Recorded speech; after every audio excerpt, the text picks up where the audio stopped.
All right, we'll just give it 1 minute before we start here and see if anybody else is joining us live today.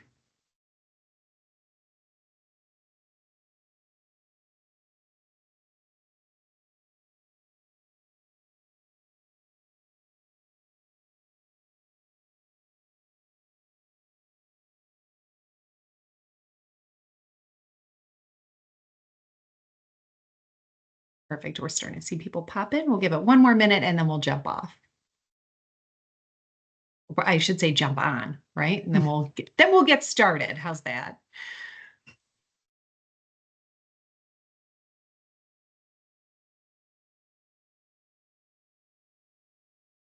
All right, good afternoon, everyone, and thank you for joining us today for an SME membership fireside chat with Cara Branch. I'm Tony Neary, and I'm super excited to facilitate today's conversation as SME's Director of Community Engagement and Workforce Innovation.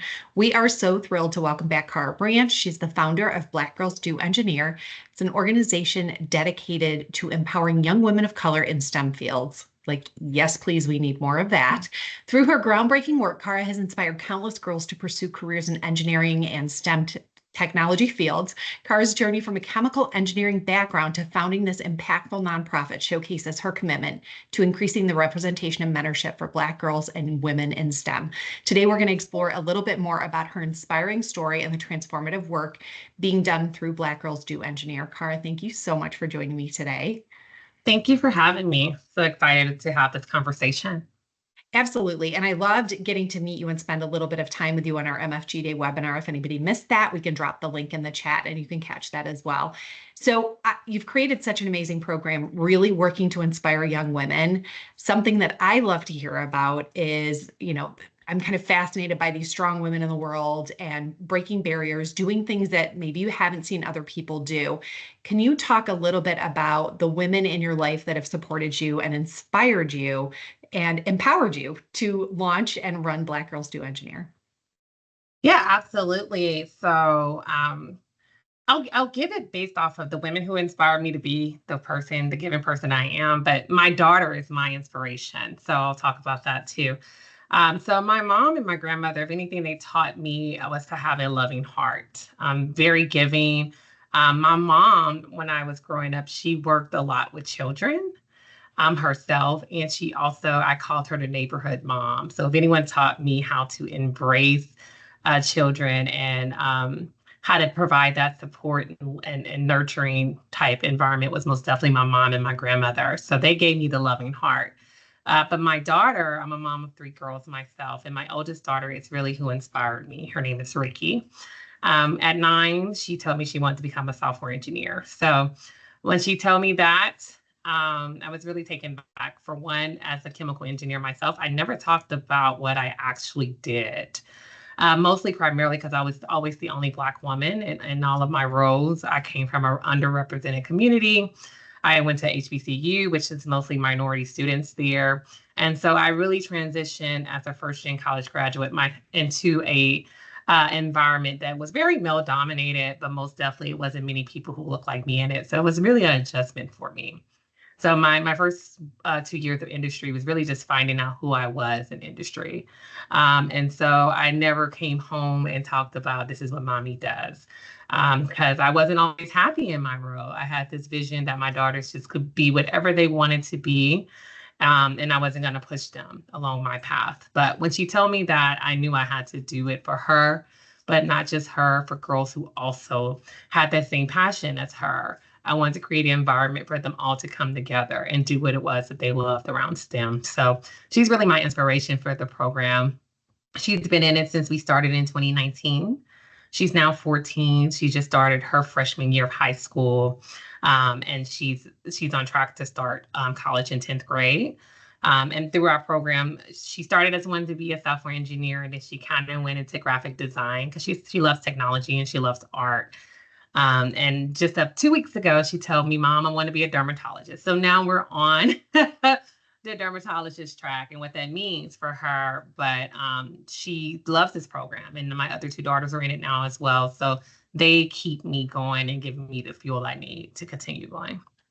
I love that. And I think it's so important. I mean, I just don't even remember having conversations about careers and what I wanted to be other than like, oh, I want to be a mommy. I want to be a princess when I grow up. And I love that you're having those conversations.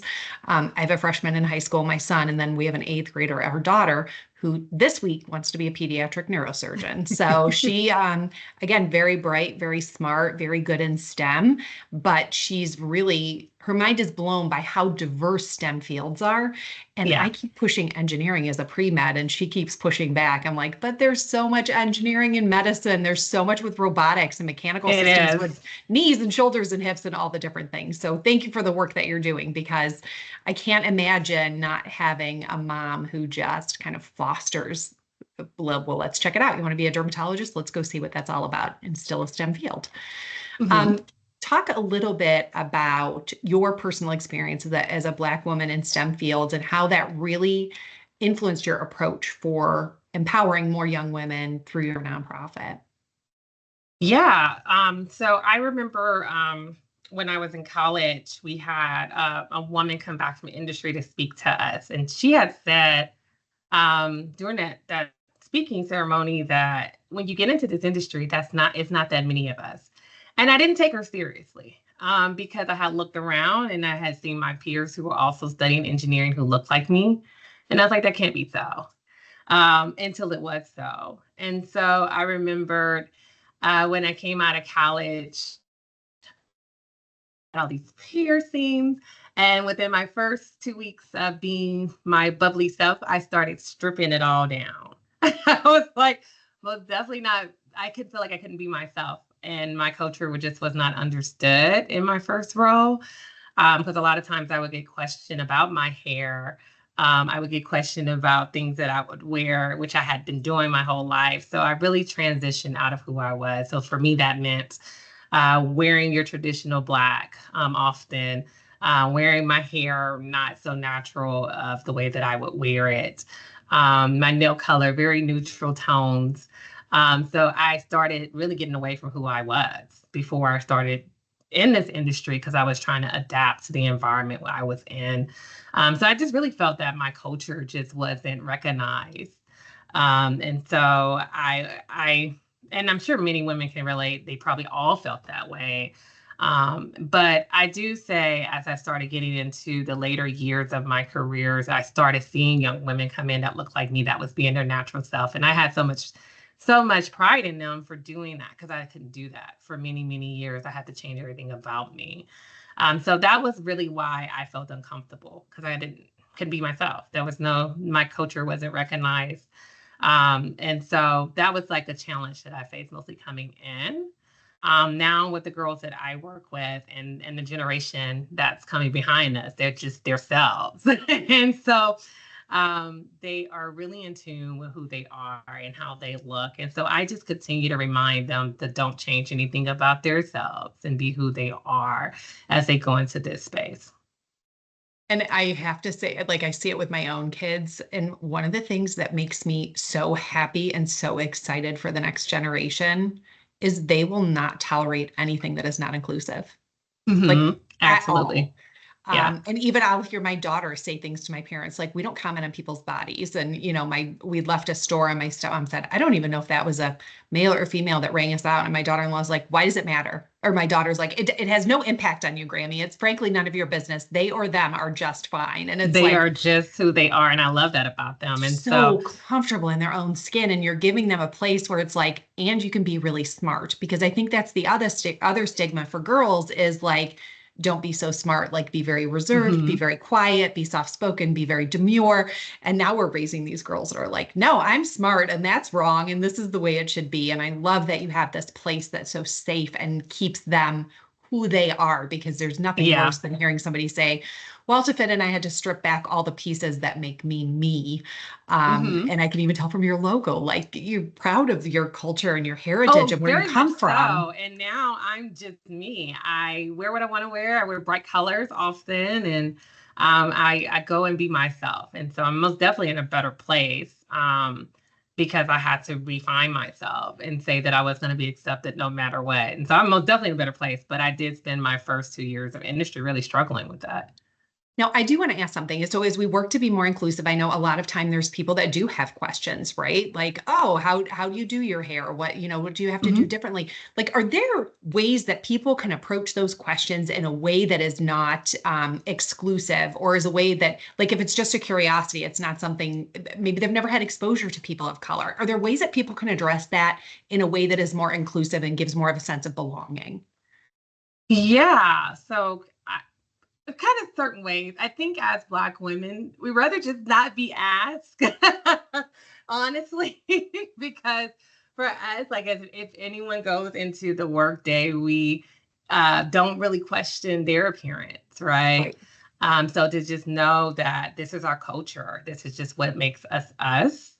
I know something now that's very popular that everyone wears is braids. And so, like, if it's a question around, hey, I like braids, where did you get yours done? I think we'll feel a little bit more easy with that. I think, but like, if it's just a typical style that we're wearing, we'd rather not really be approached about it or have it touched because it is our crowns. And a lot of time we're faced with that. So we would just rather be able to have people just understand us a little bit better and understand this is how I look. This is just what I bring. This is what my culture is. Because to be honest with you, I was just talking to my VP about this as I was getting ready for this, of how we get ourselves put together. That's just how we were raised. That's Mhm. passed down from transition to from generation to generation. Our family, even if they didn't have much, they took pride in what they wore. And so we always have been told to bring our culture and dress up and look a certain way. And so this is our norm. So we just want people to understand that about us a little better, for sure.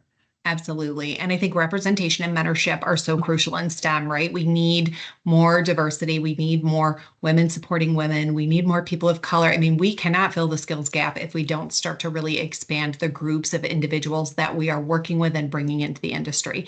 So, what is some of the impact that you're seeing on creating more of this inclusive and innovative industry, particular for, Black girls and women within our industries as well? Yeah, it's most definitely what I'm seeing and the young ladies I work with. And I work with girls as young as 6 years old. So in my program, they're 6 to 18. So that's pretty much the K through kinder. And then we also support college students. And one thing I've seen most definitely in my middle school girls, I like to shout them out because that's really a stage where you're really finding out who you are. It's boosting their confidence. And so they're able to see women who are okay with talking about these subjects. And I went to school to do this, and that can connect and relate to them from a cultural perspective. So they start to have confidence in themselves and they're okay. They start to feel good about being smart. When I was young, I've been I've loved to learn. So I've always been a high achiever in school. But when I was younger doing it, I was called a nerd. That was your typical. You're a nerd, right? If you're smart. And like you said earlier, that's just really not what it is anymore. It's okay to be smart. But Mhm. when they see women who look like them around them, challenging them, not making them feel insecure about being wrong in their answers and willing to guide them and redirect them to help them figure it out and helping them achieve the end result. They get so excited about that. And so their confidence most definitely increased. So that's something we've for surely seen through representation in our program. Absolutely. What are some of the key strategies that you use to really maintain interest in STEM over time for young girls as they're moving through the program? Yeah. So for me, we have a licensed curriculum with our program, but I've been doing this since 2019 and I've never done the same thing twice. So they're always Love it. doing something new. Like for example, this past weekend we just wrapped a cybersecurity meeting, and I created a hackathon for my 6th through 12th graders. And my younger girls, I turned my kinder through third grader into cybersecurity superheroes, and that's cool. They were happy to wear their capes and their masks. Whereas my older elementary, I invented a whole escape room for them to do around cybersecurity. So they're having fun. They're learning the concepts, and by the time they were able to go home, they were able to educate their parents on everything they had learned, incorporating things that's like relatable to them as well. Like we focused on kids playing Roblox, right? So focusing on how to be safe on the internet when you're playing these games And when they see that you can relate to something they care about, but also teach them how to be safe while doing it, they enjoy stuff like that. So we've been able to just keep our program fresh. We are almost definitely, from my perspective, because I handle the STEM program, whereas my VP, she handles college prep and things like that. We stay in tune with what's going on in the world. We're professionals. We have many degrees, and we keep ourselves and our skill sets new too, so that we're able to make sure we're continuing to move and grow as they are in their generation. And I love the fact that you're almost taking some of the fear factor out in fields where they're maybe not hearing a lot when they're younger about engineering and technology. We just had an internal discussion yesterday, and somebody on my team said, it's interesting when you look back to standardized testing, what girls were good at versus what boys were good at. So for those who feel maybe a little intimidated by fields like engineering or technology, maybe seems like, oh boy, I don't know if I can do that. What advice would you give them to kind of overcome their fears and really explore opportunities? Yeah, I know from our program, we have a great tool we use to help them find their space in their role. So if they really are matched through their traits and their personality, so they can see probably like 40, 50 things they can be. So we really encourage them to try them all. For girls who are not in our program, something we do really big here outside of representation is exposure. So we just invite them to come to our camp or anyone's camp, and we don't put like a pressure on them to want to have to do it. Like you can do the entire camp and hate it. That's okay for Mhm. us too. For us, it's more about exposure. Like now you may not like this branch of engineering, so you won't want to do it anymore, but you'll still be eager to try something else. So it's really about just trying different things.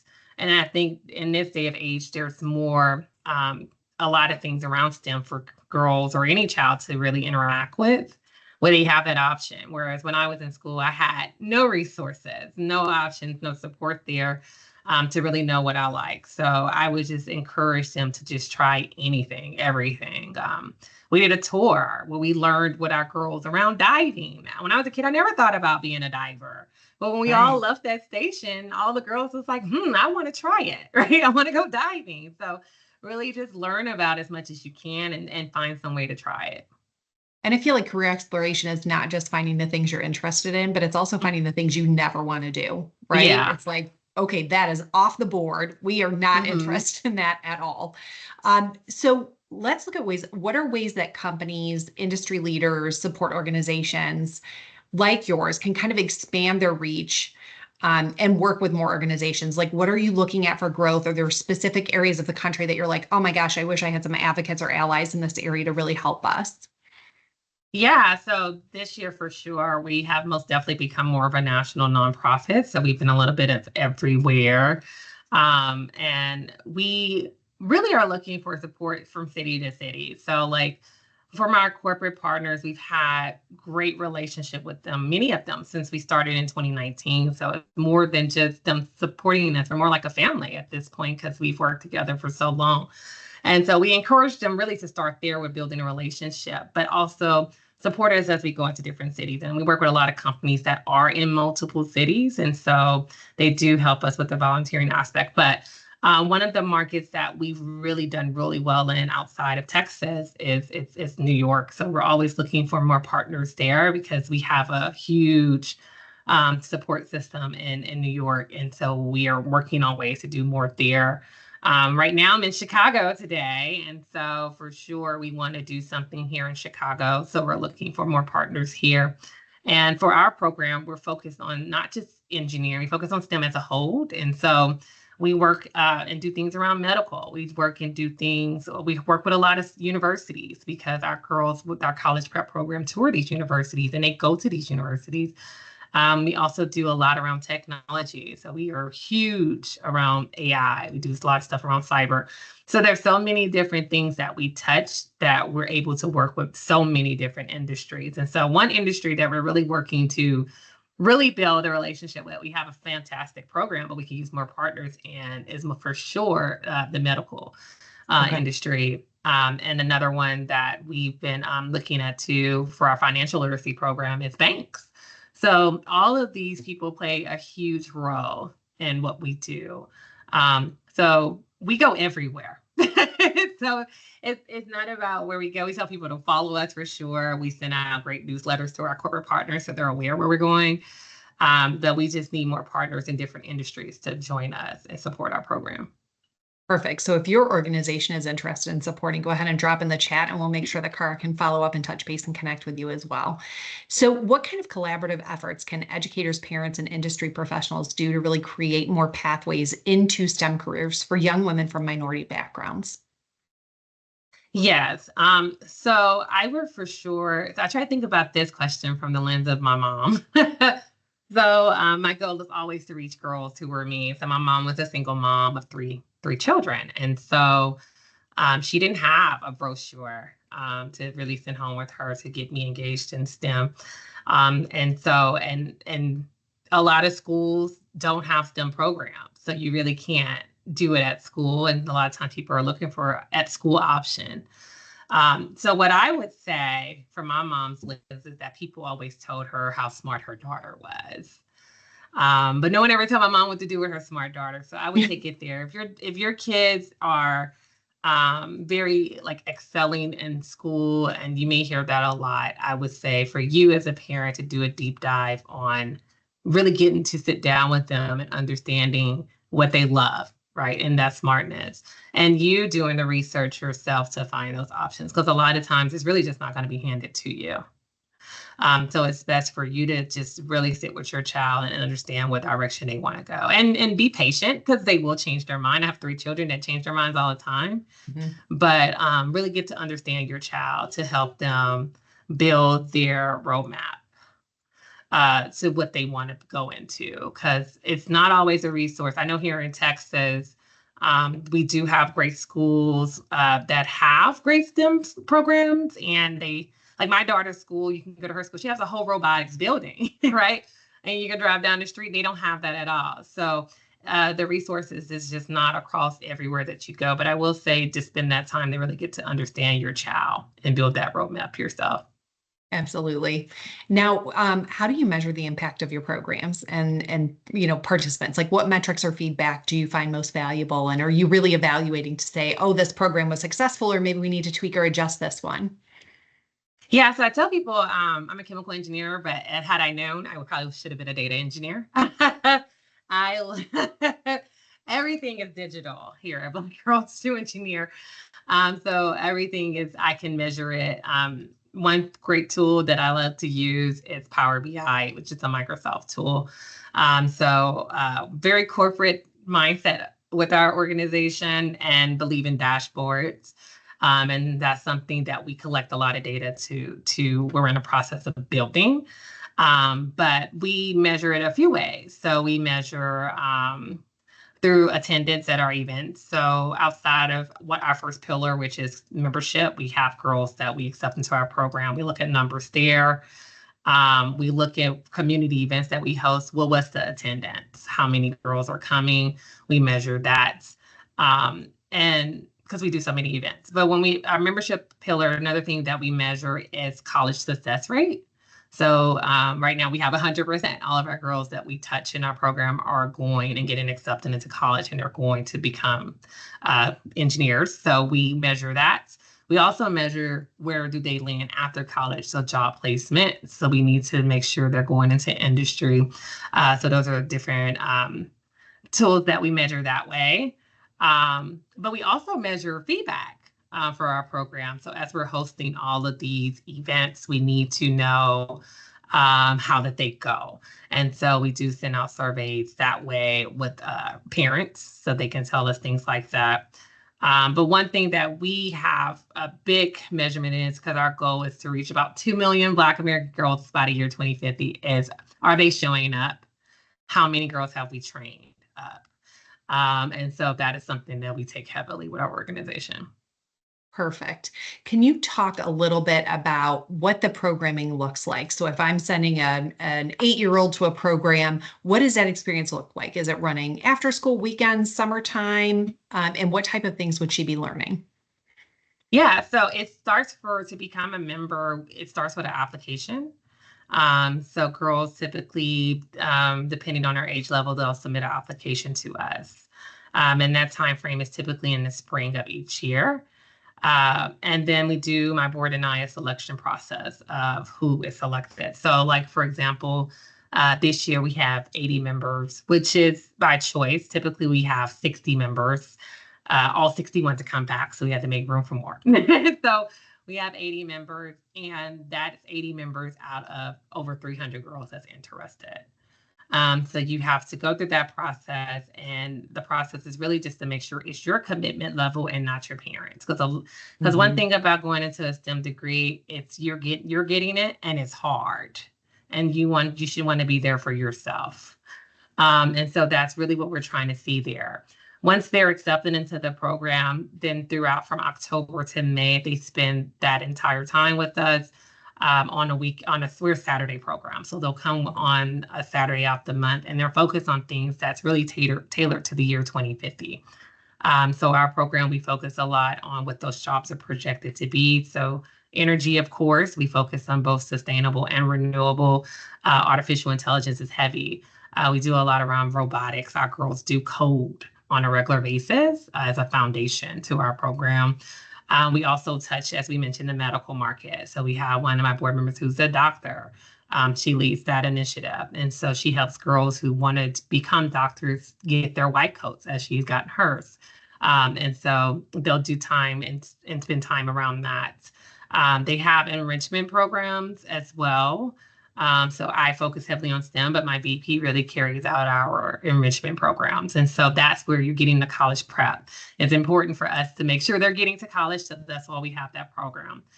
They also get a mentor through her enrichment. And so girls 6th and 12th grade through 12th grade are paired with an industry professional woman to be mentored by, because that's important.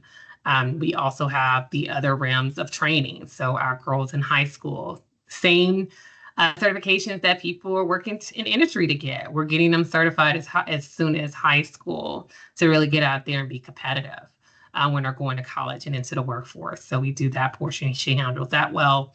And then financial literacy, because one thing I noticed about myself going into as becoming a chemical engineer and working on multi-million-dollar projects coming from an underserved community where money was a struggle and an issue for my household, is that they would use a lot of terminology in these rooms, and I don't know what they mean. So it was really important for us to introduce financial literacy, not just to our members, but their parents as well, so they can understand what that means.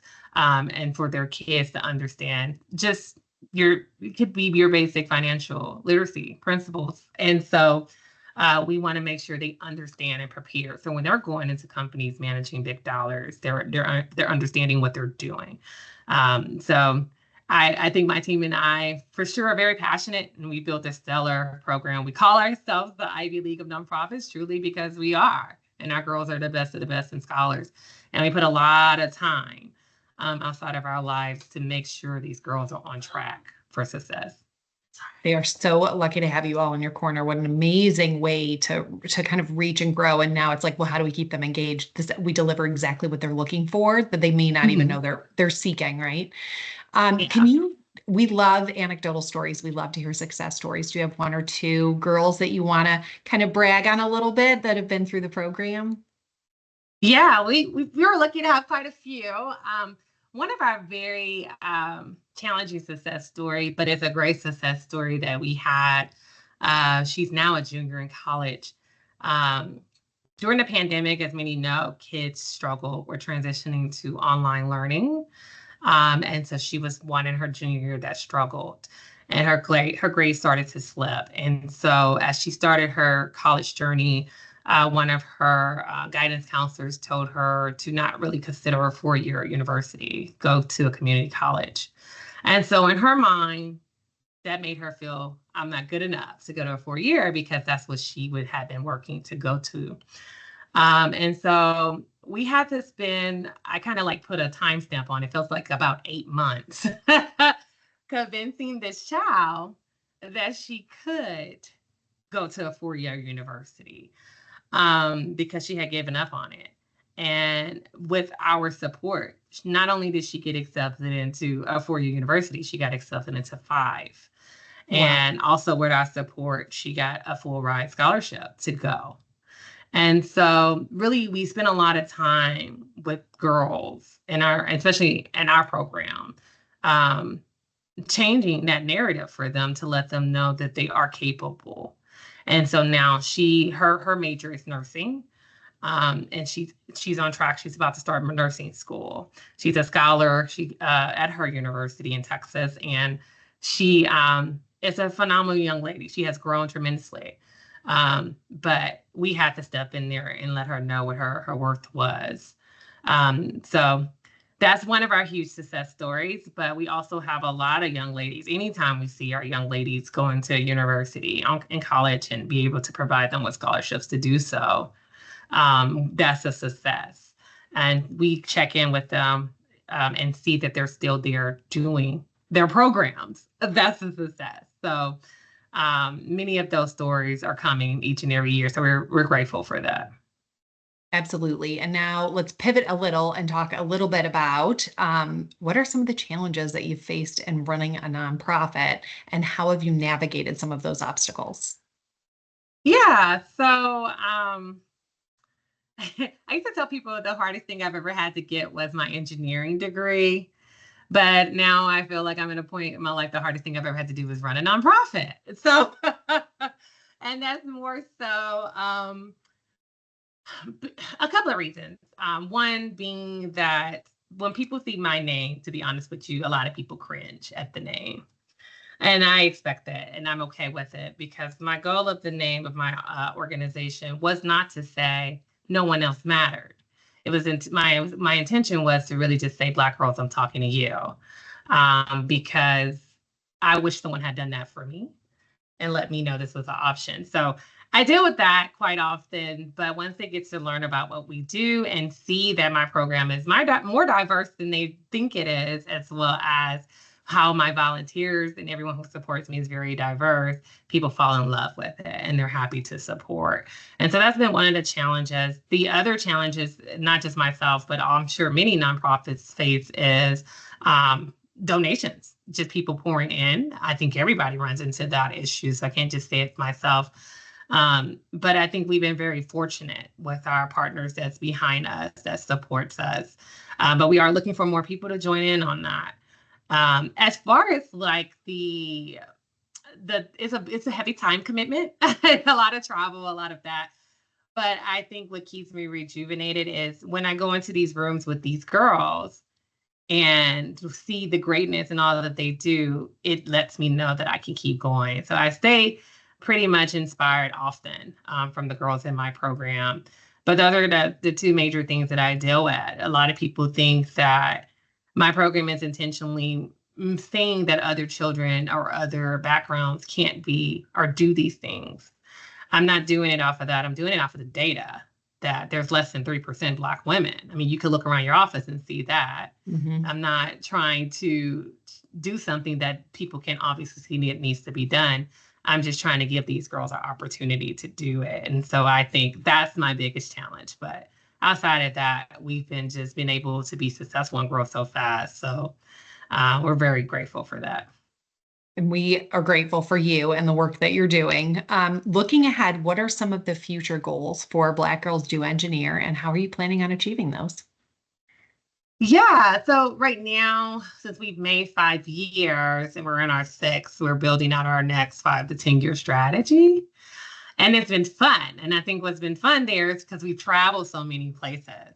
And so we've been really able to evaluate each city, each partnerships, and just the difference in business from city to city and state to state. You'll be surprised. I won't. Yeah, it's crazy. And it's for me, it's even like school district to school district in the same state is completely different. It's just different. So we've learned so much in 5 years.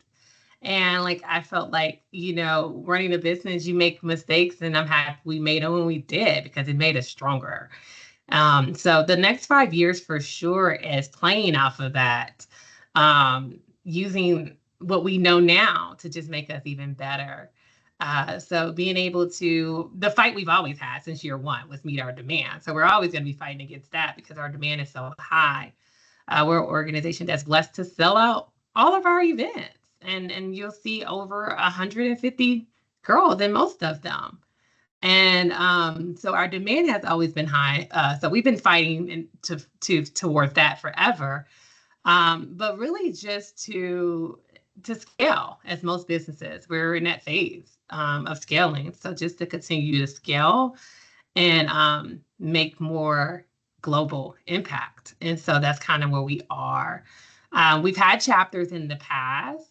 And so that doesn't mean chapters for us, but it means something for us. So for us, me and my board are right now, that's what we're working on in the boardroom. What does that mean? What does that look like?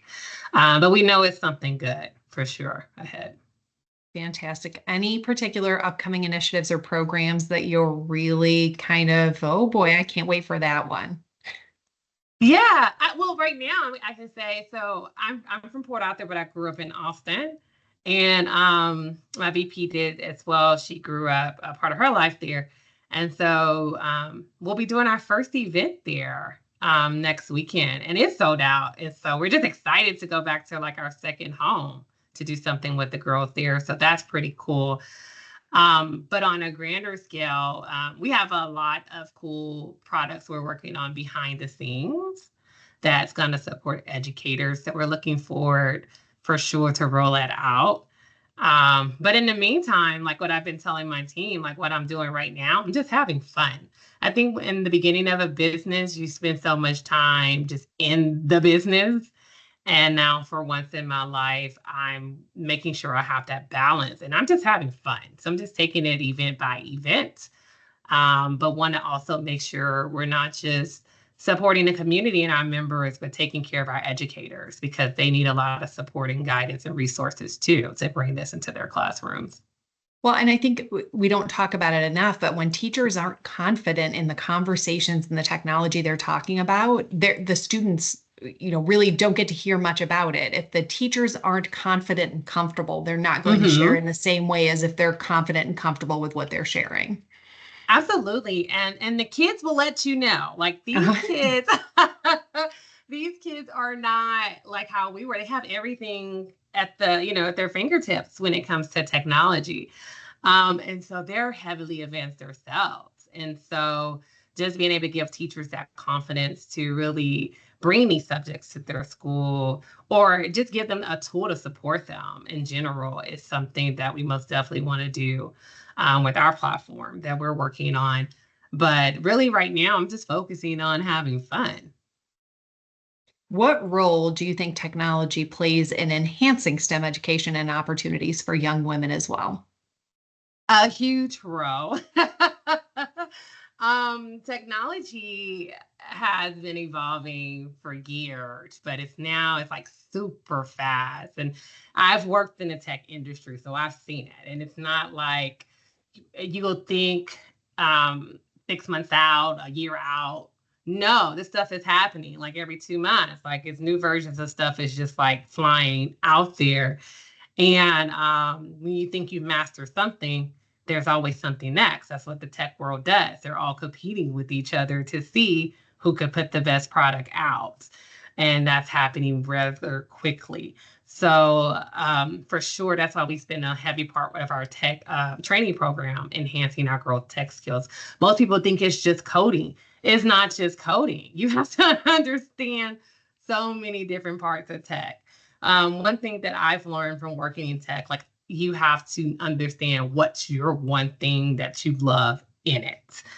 Don't try to be a master of everything. So like my thing is AI. I live it, I breathe it, I love it. And so I make sure I enhance myself in AI every chance that I get. Where some people's may be a different version. Like my husband's a full stack developer. I don't walk in his space to see what's going on. Like that's his thing. So try to understand what is your thing in tech and then perfect on that. So you don't overwhelm yourself. It needs changes. That's going to happen way faster now, especially since we have wonderful people introducing these new robots. And so it's just like you have to just stay in the know. There's so many resources that you can read on for sure to understand it, but find your thing in tech and perfect that. I love that because I think it can be overwhelming, right? The Mhm. technology is moving so quickly. But I also, I had the pleasure of meeting this woman, Eliza from American Axle, at an event that we did. And she was talking about Textio. And it's an Mhm. AI app that you can actually use to remove bias from job descriptions. Yeah, So it's like, how can we adapt technology and AI to help support growing diversity in our workplaces? And to hear the way she talked about it, and she said, oh, it's as simple as taking requirements out and making it capable of. And as yeah. soon as you do that, you increase the number of females that are applying for jobs. So it's amazing if we can really harness the power of the tech to help grow the diversity and inclusion in our industry. I think it's, there's That so part, many and cool things. yeah, I could talk about tech all day, but other things that I would add is also understanding your safety in it. So there's a lot of things that need to happen in tech in general, but like when you're using tools like GPT and stuff like that, understand the safety, Mhm. making sure you're staying safe. For me, my girls, they learned this Saturday if they were trying to use Chat GPT during their hackathon that it didn't work. And I turned it off intentionally. Like it's like things you have to do. I want them to still critical think. I want them to still Right. understand that you can use other resources. But if you do use it, know how to use it. Like you may not want to use it to draft up a business plan. You may want to still use your attorney for that, you know. Right. You may not want to use it to connect with people through email because you'll lose yourself in that connection. So making sure if you are using it to yes, help, but also that where it's going to let you be you, but also make sure you're protected in the process. So just read and educate yourself on all these new technologies for sure. Absolutely. And before we kind of turn this over to see if we have any other Q&A from the audience, how can individuals who want to support your mission get involved, whether it's volunteering, mentorship, donations, see all of the above? How can Yeah. people get engaged with Black Girls Do Engineer and really supporting the efforts of what you're doing? Yeah, so on our website, blackgirlsdoengineering.org, we do have a volunteer sign up there, and that'll get you in our system. More if you're like an individual one who wants to come and volunteer, because we do have a volunteer portal that you'll go into. For my corporations who love to do group volunteering, the best way is to reach out to us at info@blackgirlsdoengineer.org so we can make sure we're taking care of you and your entire team.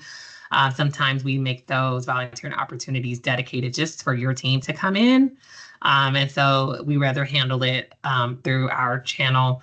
And so for mentoring, our mentorship program has kicked off and is underway. So we won't be seeking any mentors unless you're a dermatologist for my daughter. Right. I'm looking for a dermatologist out there for our program because it's pretty much set in stone and they're about to start their year off with doing their stuff. But we will open that up again next summer. So that's always an option to do it there. And of course, yes, donation is also on our website. Typically, when you go to our website at blackgirlsdoengineer.org, it pops up right on the screen when you get there and you can donate or contribute any amount there if you want to do individual donors. But if you're a corporation who wants to sponsor, we do like 30 events a year.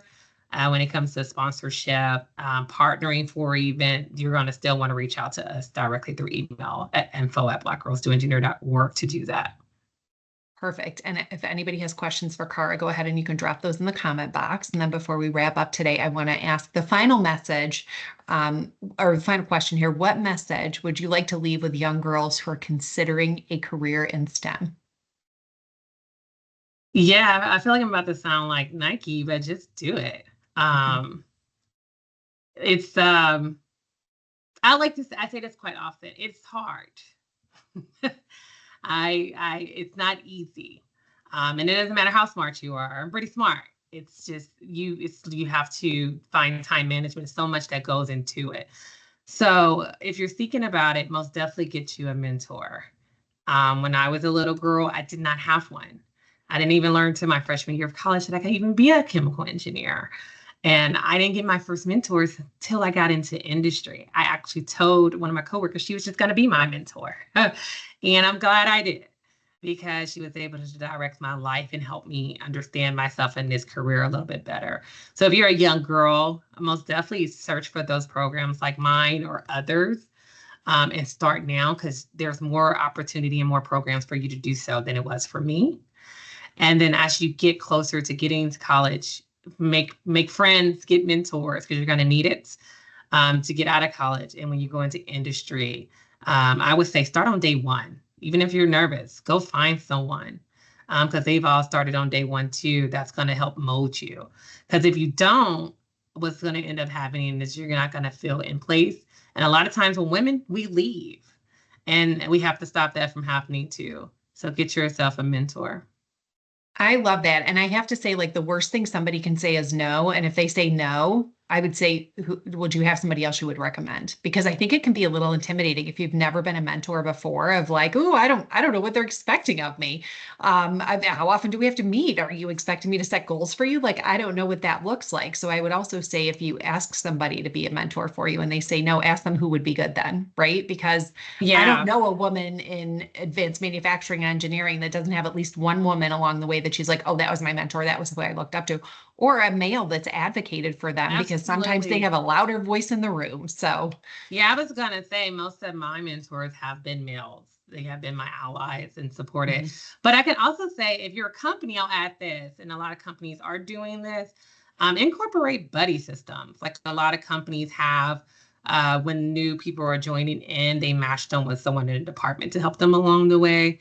So do that if you are a corporation because that helps a lot. And it helps people stay because when they see you do things like that and provide that support, they feel a lot better about being there. So that's an option for corporations as well. Well, and especially companies that are looking to really grow their diversity, who are looking around Hmm. and saying, we are not as diverse as we should be, making sure that when individuals join their company, they do have that sense of belonging and they know they are wanted there. And it's got to be a decision that goes from the top all the way down. Everybody Yeah, needs to be embracing that we bring people into this organization that are different. It grows the value prop of who we are as a company because we have new ideas and new strategies and new backgrounds when we bring different people to the table. absolutely. I agree. Perfect. Well, I don't think we have any questions. So thank you, Cara, for sharing your amazing journey, the incredible work that you've been doing for Black Girls Do Engineer, and your commitment to empowering young women in STEM is just absolutely remarkable. And it's clear that your efforts are making a significant impact in all of the communities where you are. To our audience, thank you so much for joining us today. Your questions and our engagement are really what make these discussions meaningful. And take a second to fill out our quick program survey. The link is in the chat. We have another fireside chat coming up from our MFG Day webinar. That'll be with Shanali Ditz coming up in November. And then we also have a coffee chat and a shop talk. I sat in on the last shop talk and it was absolutely amazing. So it's a great way to connect and find other people. Who knows? You might even find a mentor or somebody to mentor in one of those different conversations as well. So thank you all, Cara. Safe travels. I hope you have a great conference in Chicago. And I know Jill mentioned, oh, you must be at SWE. So Jill, go find her because I Cara's am actually, I'm amazing. actually a speaker.